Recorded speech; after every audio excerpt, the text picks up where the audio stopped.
Town planning और valuation विभाग महाराष्ट्र राज्य की 111वीं वर्षगांठ के अवसर पर सरकारी इंजीनियरिंग कॉलेज में स्वराज्य इंजीनियरिंग हीरोजी इंदुलकर पुरस्कार वितरण समारोह का आयोजन किया गया। इस कार्यक्रम में उप मुख्यमंत्री एकनाथ शिंदे और उप मुख्यमंत्री अजित पवार उपस्थित रहे। नगर रचनाचे संचालक अविनाश पाटील, डॉक्टर प्रतिभा भंडारे, श्रीमती सुरेखा वैजापूरकर, श्री सुनील मरडे, सर्व स्वराज्य अभियंता हिरोनी इंदुलकर पुरस्कार प्राप्त ज्यांचा आता शिंदे साहेबांचं भाषण झाल्यानंतर सत्कार केला जाणार आहे ते सर्व सरकार मूर्ती राज्यातून आलेले नगर रचना विभागाचे अधिकारी, कर्मचारी, पत्रकार मित्र, प्रतिष्ठित नागरिक बंधू भगिनींनो, माझ्या तरुण मित्रांनो, मी आज नगर विकास आणि नगर रचना आणि मूल्य निर्धारण विभागात कार्यरत असलेल्या गुणवंत अधिकारी आणि कर्मचाऱ्यांचा आज इथं सन्मान होतोय। त्याचा मला आनंद आहे, कारण शेवटी आपण त्या डिपार्टमेंटमध्ये काम करत असताना प्रमुखांनी आपल्या पाठीवर शाबासकीची थाप टाकली तर एक वेगळा उत्साह येतो। केलेल्या कामाचं चीज झालं असं त्या अधिकाऱ्याला, त्या कर्मचाऱ्याला वाटतं। आणि त्याच्यामुळे हा कार्यक्रम म्हणजे केवळ माझं स्वतःचं मत आहे की पुरस्कार वितरण कार्यक्रम नाही, तर आपल्या कष्टाचं, आपण निष्ठेचं आणि उत्कृष्ट कार्याचं कौतुक करण्याचा हा एक सोहळा आहे असं माझं स्वतःचं मत आहे। त्याच्यामध्ये आम्ही येताना मला थोडा उशीर झाला, कारण त्यांचा सीएम साहेबांचा कन्वॉय चाललेला होता, ते ह्याला गेले, विमानतळावर गेले आणि शिंदे साहेब माझ्या आधी आले। इथं खाली आपल्या इंजिनिअरिंग कॉलेजच्या छोट्याशा एंट्रन्सला एक प्रदर्शन भरवलेलं आहे आणि तिथं असित कुमार गुप्ता मला सांगत होतं की दादा, आमच्याकडं जो स्टाफ आहे त्या स्टाफ मधल्या काही लोकांना वेगवेगळ्या आवडी आहेत। कुणाला त्या ठिकाणी पेंटिंगची आवड आहे, कुणाला त्या बाबतीमध्ये काही वेगवेगळ्या मॉडेल बनवण्याची आवड आहे, कुणाला एक चांगल्या पद्धतीनं काही जुन्या वस्तूंचा संग्रह करण्याची आवड आहे। अशा वेगवेगळ्या काही तर पुस्तकं, अतिशय मोठ्या प्रमाणावर ते पुस्तकं त्या ठिकाणी लिहितात। आणि मी बघितलंय, मी पण राज्यामध्ये अनेक डिपार्टमेंटमध्ये काम केलेलं आहे आणि त्यावेळेस वेगवेगळ्या डिपार्टमेंटमध्ये त्या काम करणाऱ्या अधिकाऱ्यांमध्ये, कर्मचाऱ्यांच्या मध्ये काही ना काही सुप्त गुण असतात। मला आठवतंय तुमच्या डिपार्टमेंटला पूर्वी मनोज श्रीवास्तव होते, ते आमच्या ह्याच्या कार्यक्रम असला नागपूरचा, इथे तर गायनाचा कार्यक्रम असला की आम्ही त्यांना उठवायचो, ते सुंदरपैकी गाणं आम्हाला ऐकवायचे। असे वेगवेगळे लोक, गाणं म्हणायला आवाज पण चांगला लागतो, पण तो त्यांचा होता, त्याच्यामुळे आपल्याला ऐकता येत होतं। काय काय सांगितलं तर त्यांना कळत पण नाही की आपला बेसूर आवाज आहे, गाण्याचा लायकीचा आवाज आहे, व्यक्तीचा आवाज। पण हे सगळं आपण बघत आलो, एक परिवार म्हणून सगळे सगळेजण एकमेकाला आधार देत आला। परंतु आपल्या पुढे आव्हान काय?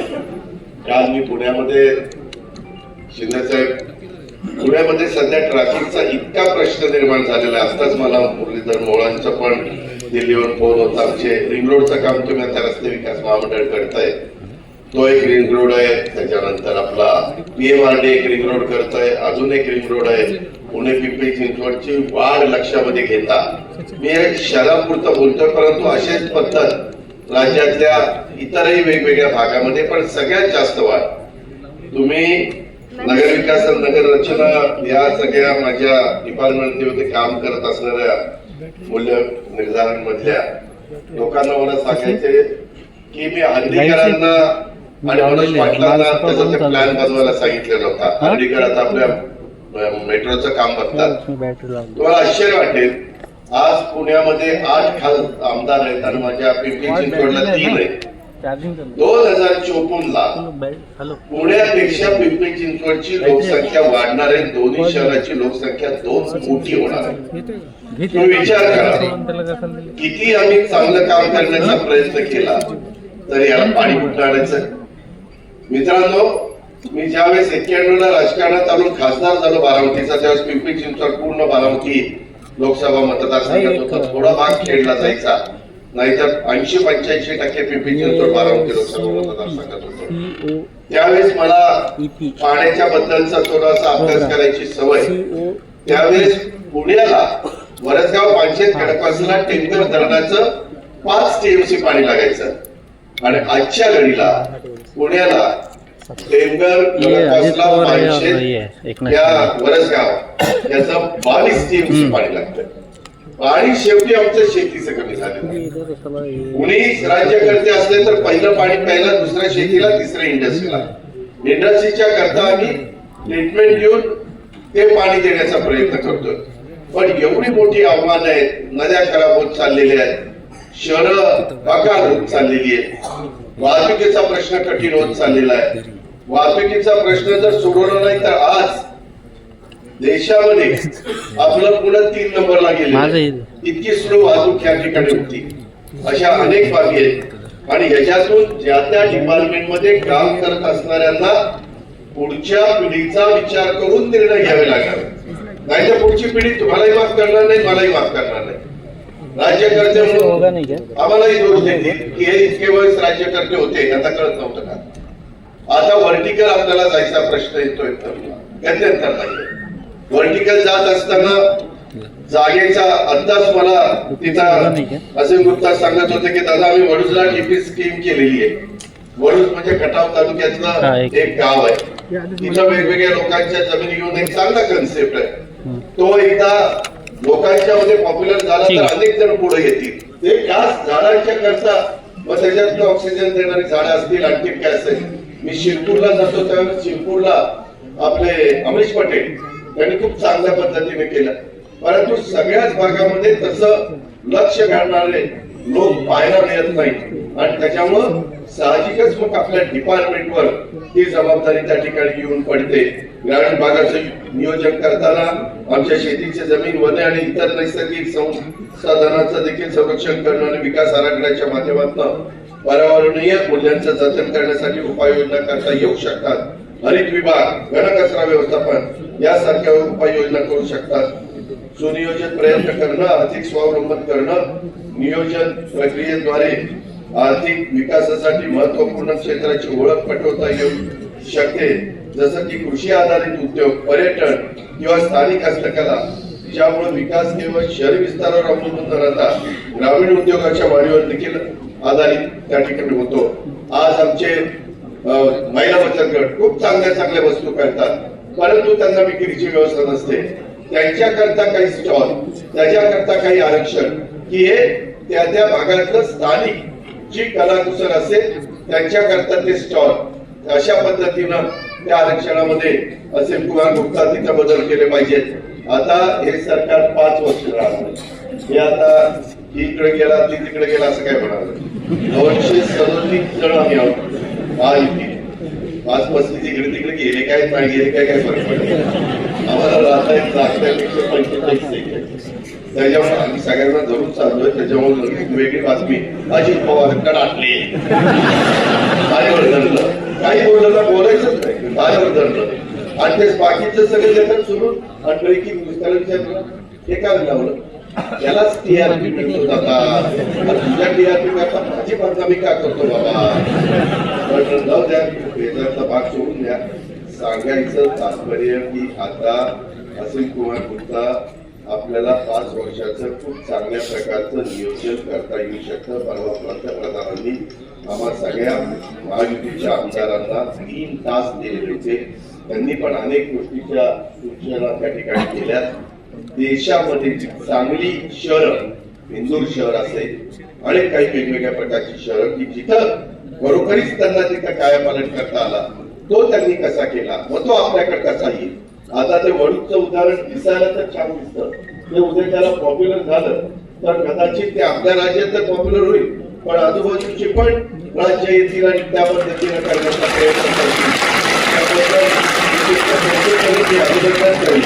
पण बकाल पाण्या कमी होण्याच्या दृष्टिकोनातून आता जगामध्ये देखील बटन दाबलं की पाहिजे त्या गोष्टी वेगवेगळ्या चॅनलला तुम्हाला बघायला मिळतात आणि त्याच्यामुळं या सगळ्याचा असित कुमार गुप्ता आपण त्या ठिकाणी प्रयत्न करा.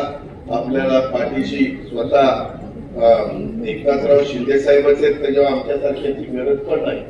आणि आता काही माधुरीताई तुमच्या जोडीला आलाय, त्याच्यामुळं पुण्य नवीन पण तुमच्या बरोबर आहे. त्याच्यावर काळजी करण्याचं कारण नाही. आज मी बघितलं कार्यक्रमाला आलो असताना आमच्या प्रतिभाताई माझ्याबरोबर पिंपरी चिंचवडला काम करत होत्या. माझ्या लाडक्या बहिणींनी आम्हाला इथं बसवायला फार साथ दिली. पुढं जसं जसं दिवस जातील तसं गाड्यांची संख्या वाढणार आहे. आज महाराष्ट्रामध्ये सगळ्यात जास्त रजिस्ट्रेशन पुण्यात होत आहे आणि असंच जर झालं तर काल मला पोलीस खात्याचे अधिकारी आणि सगळे सांगत होते ट्रॅफिकचे लोक की पुण्यामध्ये फिरणं पण मुश्किल होईल. पब्लिक सर्व्हिस ट्रान्सपोर्ट हे पुण्याकरता नीट केलंच पाहिजे. मेट्रो असेल किंवा वेगवेगळ्या पद्धतीने आता कालच विजयराव आम्ही सगळे होतो डीपीसीला, त्याच्यामध्ये आम्ही आता कॅनॉल खडकवासला ते पुरसुंगी त्याच्यातनं बोगदा खाल्लं काढतोय आणि त्या कॅनॉलवर रोड करणं, त्याच्यामध्ये रेल्वे लाईन टाकणं असा आमचा सगळ्यांचा मानस आहे. परंतु हे सगळे करत असताना आम्ही जे प्रयत्न करतोय ते प्रयत्न इतके तुटपुंजे आहेत. 2 कोटी लोकसंख्या जर 54 वाढणार असतील तर काय या पुण्याचं होणार आहे? कुठलं पाणी आणणार आहे? सगळी टाटाची धरणं आज वीज निर्मिती करतात ती बंद करावी लागतील आणि आपल्याला पाणी घ्यावं लागेल. कारण उद्या सुप्रीम कोर्टात हायकोर्टात पण जावं लागेल की ब्रिटिशांच्या काळामध्ये टाटाला वरची धरणं दिली. आता वीज त्या पाण्याची करण्यापेक्षा पहिल्यांदा माणसाला प्यायला पाणी त्या ठिकाणी द्या. पाण्याचा वापर पण वाढतो. आता पण जो काही आजार आलाय तो पाण्यामुळेच उद्भवलेला आहे. त्याचाही बद्दल काल आम्ही आढावा घेतला. सांगायचं तात्पर्य की हे नगर विकास हा फक्त महानगरपालिका आणि नगरपालिका हद्दीतील इमारती रस्ते यांच्या नियोजनापुरता मर्यादित नाही, तर तो आता सामाजिक आर्थिक पर्यावरणीय समतोल राखून विकास साधण्याचा एक महत्वाचा दुवा झालेला आहे.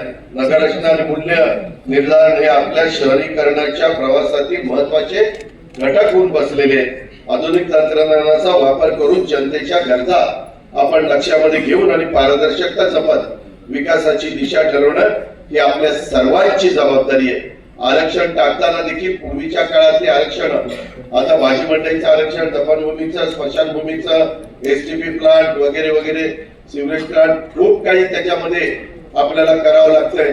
आज इकॉनॉमिक सेक्शन त्यांच्याकरता घर त्याचं आरक्षण, आज काही स्कीम करायच्या. देशातले पंतप्रधान, लोकप्रिय पंतप्रधान मोदी साहेबांना 3 कोटी घरं देशामध्ये बांधायची, परंतु त्याच्याकरता जागा, त्याच्याकरता व्हर्टिकल किती जाणं, काय जाणं, मोठ्या प्रमाणात शहराचा परिक्षेत्रात विकास होत असल्यामुळं गेल्या काही वर्षात शहरालगतच्या ग्रामीण भाग म्हणजेच परिग्रस्त क्षेत्र एकतर शहरी भागात सामील झालेला किंवा अशा शहरालगत ग्रामीण भागात मोठ्या स्वरूपाचा विकास होत आहे. कचऱ्याची समस्या प्रचंड असून त्या ठिकाणी आहे. आपल्या नद्या इतक्या खराब होत आहेत, तिथं जलपर्णवती तिथं काही जगत पण नाहीये. अशा पद्धतीची परिस्थिती, पाण्यात पाणी टाकलं तर पाणी खास त्या ठिकाणी सुटते. विशेषतः शहरी केंद्राच्या जवळ असलेल्या ग्रामीण जमिनीच्या साठी नियोजन प्रक्रिया महत्वाची, जेणेकरून ग्रामीण क्षेत्रामध्ये सुनियोजित विकास होऊ शकेल. ज्या ग्रामीण भागात राष्ट्रीय आणि राज्यमार्ग महामार्ग जात आहेत अशा महामार्गावर स्थित असलेल्या ग्रामपंचायतीत सर्वसमावेशक नियोजन प्राधान्याने करणं आवश्यक आहे, जेणेकरून महामार्गाच्या लगतचा विकास सुनियोजित पद्धतीनं त्या ठिकाणी होईल. याही गोष्टी आपण या निमित्तानं जरूर आज आपण त्या ठिकाणी पुरस्कार घेणार आहे. तुमचं काम उत्तम आहे. दरवर्षी हा पुरस्कार त्या ठिकाणी दिला जातो, पण त्याचबरोबर आपल्या सगळ्यांच्या समोर आव्हान प्रचंड आहे आणि त्या आव्हानाला काही झालं तरी आपल्याला मार्ग काढून पुढे जाणार आहे. सन्माननीय एकनाथराव शिंदे साहेब मुख्यमंत्री असताना त्यांनी नगर विकास खात्याच्या माध्यमातून माझ्या बारामतीला मी त्यांच्याकडनं चांगला निधी आणलेला होता. त्याच्यामुळे बारामतीचा चांगला विकास झाला. तुम्ही जर बघितलं तर तुम्हालाही तो कळेल. पण फार कठोर निर्णय घ्यावे लागतात. इतका वाईटपणा घ्यावा लागतो. काही जर कपड्या काढायचं म्हटलं तरी वाईटपणा घ्यायचा. लगेच ते म्हणतात हा आता मतदान झालं, आता काढणार, आता 5 वर्षे यांना निवांत झाली. त्याच्यामध्ये आता पिंपरी चिंचवडला पण काही अतिक्रमण काढण्याचं काम चाललेलं आहे. खूप काही ठिकाणी असे बोर्ड लावून टाकतात की त्या शहराचं विद्रुपीकरण त्या बाबतीमध्ये होतं. कठोर निर्णय झाल्याशिवाय या गोष्टी होत नाही आणि त्याच्यामुळं या सगळ्याकडं त्या अँगलनी बघावं लागतं. वाढती लोकसंख्या, शहरीकरण आणि औद्योगिकरणाच्या पार्श्वभूमीवर शहराचे आणि त्या लगतच्या ग्रामीण भागाचं नियोजन सुयोग्य पद्धतीने होणं आवश्यक आहे. का लोक शहरामध्ये येतात कारण ग्रामीण भागामध्ये त्यांना सुविधा मिळत नाही. ग्रामीण भागामध्ये ती फॅमिली राहिल्यानंतर त्या मुला मुलींना जे अलीकडच्या स्पर्धेच्या युगामध्ये मूलभूत गरजा लागतात त्या तिथं उपलब्ध नाही होत आणि मग ते पुण्याला प्राधान्य देतात, मग ते पिंपरी चिंचवडला जातात. माझ्या संभाजीनगरला, माझ्या ठाण्याला, माझ्या नाशिकला, माझ्या नागपूरला जाण्याचा प्रयत्न करतात आणि मग तिथं बकारपणा वाढतो, मग तिथं झोपडपट्टी वाढते, मग तिथं एसआरएच्या स्कीम, आमच्या स्कीम आणि आम्ही चांगल्या भावनेने स्कीम करायला जातो.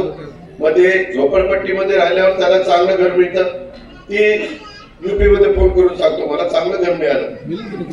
ही युपी वाले तयारच असतात, ती सुटलेच इकडे. आता तर युपी बिहारच नाही राहिलं, आता बांगलादेश सुटलाय. म्हणजे काय काय करायचंय, काय काय नाही, आपण सगळ्या गोष्टी अतिशय कडक करण्याचा प्रयत्न करतोय. वेगवेगळे नवीन तंत्रज्ञानाचा, एआयचा वापर आपण करण्याचा प्रयत्न करतोय. त्याकरता देवेंद्रजी, एकनाथरावजी आणि आम्ही सगळेजण त्याबद्दल सतत लक्ष ठेवणं. जगात सर्वत्र ग्लोबल वॉर्मिंगचे परिणाम दिसत आहेत. आपण विकास करताना पर्यावरणाची कुठल्याही प्रकारे हानी होणार नाही याची देखील काळजी त्या ठिकाणी घेतली पाहिजे. काही तर एरिया असा आरक्षित केला पाहिजे की तिथं नगरपालिकेने एवढी झाडं लावलीच पाहिजे. ते खास झाडांच्या करता, मग त्याच्यात ऑक्सिजन देणारी झाडं असतील, आणखी काय असेल. मी शिरपूरला जातो त्यावेळेस शिरपूरला आपले अमरीश पटेल त्यांनी खूप चांगल्या पद्धतीने केलं, परंतु सगळ्याच भागामध्ये तसं लक्ष घालणारे लोक पाहायला मिळत नाही आणि त्याच्यामुळं साहजिकच मग आपल्या डिपार्टमेंटवर ही जबाबदारी त्या ठिकाणी येऊन पडते. ग्रामीण भागाचं नियोजन करताना आमच्या शेतीची जमीन, वने आणि इतर नैसर्गिक संसाधनांचं देखील संरक्षण करणं आणि विकास आराखड्याच्या माध्यमातून पर्यावरणीय मूल्यांचं जतन करण्यासाठी उपाययोजना करता येऊ शकतात. शहरांचा, ग्रामीण भागाचा, नगर विकासाच्या पाठीचा कणा असतो आणि त्याचा 111वा वर्धापन दिन होता. याच्यामध्ये असीम गुप्ताजी ते आहेत आमचे अतिरिक्त मुख्य सचिव, त्यांचे अख्खे सगळे टाउन प्लॅनर, एडीपी सगळे पूर्ण त्यांचा महाराष्ट्रातला पूर्ण स्टाफ, त्यांची टीम या कार्यक्रमाला होती. आणि मला वाटतं कालपासून हे 2 दिवसाचं आपलं हे वर्धापन दिनाचा जो, त्याच्यामध्ये देखील नुसतं वर्धापन दिन नाही तर त्याच्यामध्ये नवीन नवीन काही आयडियाज आहेत त्या शेअर करणं. आता आर्टिफिशियल इंटेलिजन्स आलाय, एआय आलाय आणि त्यामुळे या सर्व बाबतीमध्ये त्याचा देखील वापर योग्य प्रकारे करून शहराचं योग्य नियोजन झालं पाहिजे. आणि यासाठी या परवानग्या आहेत लागणाऱ्या त्या माणसांना ऑफिस मध्ये न येता त्यांना ऑनलाईन मिळाल्या पाहिजे. या बाबतीत देखील आम्ही निर्णय हा विभाग घेतोय. लवकर त्याची पूर्तता होईल. त्याचबरोबर रस्त्यांचं म्हणालात की रस्त्यांचं योग्य नियोजन असलं पाहिजे. वाहतूक कोंडीवर उपाय आपण त्याला दिला पाहिजे आणि म्हणून यासाठी आम्ही सूचना केलेली की प्रत्येक महापालिका आणि शहरांमध्ये एक अर्बन डिझाईन विंग करा. मग त्या शहराचे जे काही वाहतूक कोंडी असेल, पिण्याच्या पाण्याचा विषय असेल, कचऱ्याचा विषय असेल, या विंगच्या माध्यमातून त्याला मग ते कन्सल्टंट अपॉइंट करतील, त्यांची मदत घेतील. आपण त्या शहराचा नियोजनबद्ध विकास करणं हे नगर विकास एक हा करत असतो. कारण शहराचे डीपी आहेत, नगर विकास तयार करतो. भविष्यातली जी वाढती लोकसंख्या लक्षात घेऊन नगर विकास विभाग त्याचं प्लॅनिंग करत असतो. डीपी देखील थांबता कामा नये, योग्य वेळी डीपी पब्लिक झाले पाहिजे आणि सजेशन ऑब्जेक्शन होऊन डीपी अंतिम झाले पाहिजे. अशा प्रकारचे देखील निर्णय या ठिकाणी झालेला आहे. आणि त्याचबरोबर परवडणाऱ्या घरांच्या बाबतीमध्ये देखील चर्चा, अफोर्डेबल हाऊसिंग आहे, अफोर्डेबल रेंटल हाऊसिंग आहे, वर्किंग वुमन जे आहेत, आपल्या काम करणाऱ्या आमच्या बहिणी आहेत, त्याचबरोबर स्टुडंट हॉस्टेल आहेत, सिनियर सिटीजनचे हॉस्टेल आहेत. या सगळ्या बाबतीमध्ये चर्चा या ठिकाणी झाली. कारण परवडणारी घरं द्यायची असतील तर नगर विकास विभागाच्या माध्यमातून देखील या संपूर्ण या रिअल इस्टेट जी आहे त्याला ज्या काही अटी आहेत, शर्ती आहेत, जे नियम आहेत, शेवटी आपण एंड युजर जो आहे हा ग्राहक, घर घेण्याचं एक स्वप्न असतं प्रत्येकाचं. आणि मग त्याच्यामध्ये देखील युनिफाईड DCPR मध्ये आम्ही अनेक सवलती दिल्या, आणखी काही द्याव्या लागल्या तर देऊ. क्लस्टर डेव्हलपमेंटच्या बाबतीत देखील चर्चा झाली, टीपी स्कीमच्या बाबतीत देखील चर्चा झाली. टीपी स्कीम आणि क्लस्टर डेव्हलपमेंट काय आहे, याच्यामध्ये सिंगल बिल्डिंग तुम्ही बांधायला जाल तर तुम्हाला काही सुविधा मिळणार नाही, अमेनिटी मिळणार नाही. पण तुम्ही क्लस्टर डेव्हलपमेंट कराल म्हणजे जमिनीचं क्लस्टर टीपी स्कीम मध्ये आणि इथे इमारतींचं क्लस्टर, हे जेव्हा आपण करू त्यामध्ये देखील काही नियम अटी शर्ती असतील तर त्या देखील मी आमचे असीम गुप्ता यांना सांगितले की या योजना कशा बराबर मार्गी लागतील या संदर्भात देखील चर्चा झाली. पिण्याच्या पाण्याचं नियोजन या ठिकाणी भविष्यातलं लक्षात घेऊन त्याप्रमाणे जे आपण STP प्लॅन करतो टर्शरी प्लॅन पर्यंत म्हणजे ते पोर्टेबल वॉटर होऊन जातं, मग ते पाणी देखील आपण यासाठी तर वापरू शकत नाही, परंतु सेकंडरी यूज बांधकाम बाकी इंडस्ट्रियल यूज यामध्ये आपण वापरू शकतो आणि मग पिण्याचं पाणी जे अतिरिक्त होऊन जाईल. आणि या बाबतीत देखील एक कंपल्शन झालं पाहिजे या संदर्भात देखील चर्चा झालेली आहे. आयकॉनिक बिल्डिंग आता काही ठिकाणी बघा, पुण्यामध्ये, ठाण्यामध्ये, मुंबईमध्ये आता त्या इमारती धोकादायक झाल्या, त्यानंतर ते संपूर्णपणे दृश्य दिसणारच नाही. मग जे डेव्हलपर आहेत त्यांना 5 इमारती बांधल्या तर एकतरी आयकॉनिक इमारत बांधावी, पण ते बांधणार खर्च जास्त येणार, म्हणून मग आपल्या UD म्हणजे नगर विकास 1 कडून त्यांना आपल्याला ज्यादा FSI देता येतो का, इन्सेंटिव्ह काय देता येतो का, या बाबतीत देखील एक्झामिन करण्याच्या सूचना, कारण मग त्या आयकॉनिक बिल्डिंगचं जे काही ओळख आहे त्या शहरांची त्याच्यामुळे देखील वाढत असते. आणि म्हणून असे खूप चर्चा एक नगर नियोजन कसं असावं, कारण डेव्हलपर आहेत त्यांना 5 इमारती बांधल्या तर एकतरी आयकॉनिक इमारत बांधावी, पण ते बांधणार खर्च जास्त येणार, म्हणून मग आपल्या UD म्हणजे नगर विकास 1 कडून त्यांना आपल्याला ज्यादा FSI देता येतो का, इन्सेंटिव्ह काय देता येतो का, या बाबतीत देखील एक्झामिन करण्याच्या सूचना, कारण मग त्या आयकॉनिक बिल्डिंगचं जे काही ओळख आहे त्या शहरांची त्याच्यामुळे देखील वाढत असते. आणि म्हणून असे खूप चर्चा एक नगर नियोजन कसं असावं, कारण अर्बनायझेशन फास्ट होतं, 50% पेक्षा जास्त अर्बनायझेशन झालंय. ग्रामपंचायती, नगरपंचायती झाल्या, नगरपंचायत, नगरपालिका झाल्या, आणि मग त्याच्या वाढत्या गरजा लक्षात घेऊन पिण्याचं पाणी, रस्ते, कचऱ्याची विल्हेवाट, या ठिकाणी वाहतूक कोंडी, या सर्व गोष्टी ज्या आहेत त्याचं योग्य नियोजन असलं पाहिजे. इकोसिस्टीम तयार झाली पाहिजे. या बाबतीमध्ये नगर विकास विभागाने पूर्ण सेंट्रलाइज मॉनिटरिंग सिस्टीम जी आहे ती देखील करावी आणि त्या दृष्टीने पावलं टाकलेली आहेत त्या विभागाने. आणि त्यामुळे आजची बैठक, आजचं हे जे काही 2 दिवसाचं वर्धापन कॉन्फरन्स आहे अतिशय या राज्याच्या विकासासाठी महत्वाचं. PMRD ला आपण UDCPR लागू करण्याचा आणि PMRD चा विकास आराखडा एक पूर्ण नाही, DCR हे लवकर करणार DCPR आणि आपण PMRD पण कोर्टात काहीतरी मॅटर आहे, पण ते पण अंतिम DC रूल नवे जे आले त्या नव्या DC रूल मुळे शहरांच्या मध्यवर्ती भागात डेन्सिटी पॉप्युलेशनची प्रचंड मोठ्या प्रमाणावरती वाढते आणि रिसोर्स एक्सप्लॉयटेशन होते, अशी टीका नव्या DC रूल वरती होते. त्याच्यानुसार याच्यामध्ये एकच आहे, आम्ही नवीन युनिफाईड DCPR का केला आहे, याच्यामध्ये अनेक लोकांची सूचना मार्गदर्शन घेऊन तरी सुद्धा नागरिकांना काही अडचणी भेडसावत असतील तर त्याचा देखील आम्ही नागरिकांना सुविधा मिळाल्या पाहिजे यासाठी जे काही करायला लागेल ते देखील आम्ही. असं तुम्ही राज ठाकरेंबरोबर आज एकत्र असणार आहेत पुण्यामध्ये. राज ठाकरेंनी कालच महायुतीवर टीका केली की जो निकाल आलाय विधानसभेचा तो त्यांनाच नाही अख्ख्या राज्याला पटलेला नाही. तो कार्यक्रम बाबासाहेब पुरंदरे यांचा आपला प्रसाद ही एक थिएटर अकॅडमी आहे आणि महाराष्ट्रीयन मंडळ आहे. असे 2 लोकांनी एकत्र येऊन काहीतरी एक इमारत भूमिपूजन, तर त्यावेळेस आपण त्यांना मदत केली आणि म्हणून त्यांनी इच्छा व्यक्त केली की मी त्या कार्यक्रमाला यावं, म्हणून आम्ही जातो. तिथे काही राजकीय विषय नाहीये, एक सामाजिक आहे. राज ठाकरेंनी काल आणि क्रीडा महायुतीवर टीका केलेली.